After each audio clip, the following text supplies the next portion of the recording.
سلام، خوش اومدید به چنل اوینکس. امروز میخوایم با هم بریم سراغ یکی از مرموزترین پدیده زندگی، یعنی خواب. چیزی که ما هر شب تجربهش میکنیم و نمیدونیم که چقدر راز و حقیقت‌های عجیب پشتشه. این شما و این ده حقیقت عجیب راجع به خواب که مطمئنم بعد از دیدن این ویدیو حتما نظرتون راجع به خواب عوض میشه و دیگه مثل قبل به خوابتون نگاه نمیکنید. حقیقت یک، ما 1/3 عمرمون رو خوابیم. باور میکنید؟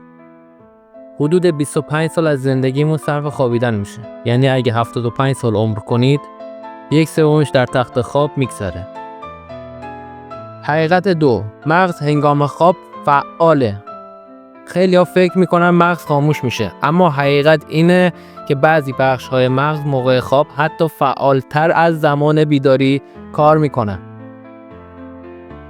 حقیقت سه، رویابینی همگانیه. تقریبا همه انسان ها خواب میبینن، حتی اگه بعد از بیداری چیزی یادشون نمونه. بیشتر خواب ها هم فقط بین 5 تا 20 دقیقه طول میکشن.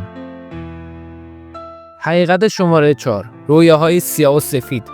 حدود 12% مردم دنیا فقط خوابهای سیاه و سفید میبینن. این پدیده بیشتر تو نسل‌های قدیم دیده میشه که با تلویزیون سیاه و سفید بیشتر بزرگ شدن. حقیقت 5، فلج خواب. حتما شنیدید، همون حالتی که بیدارید ولی نمیتونید حرکت کنید. خیلی ترسناکه ولی کاملا طبیعی و موقتیه. حقیقت 6، کمبود خواب میتونه کشنده باشه. نخوابیدن طولانی مدت میتونه اثری بدتر از گرسنگی داشته باشه. بدن بدون غذا هفته‌ها دوام میاره، اما بدون خواب نه.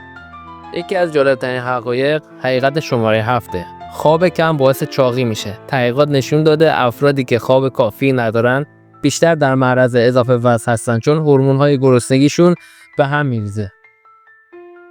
حقیقت شماره 8، حیوانات عجیب میخوابن.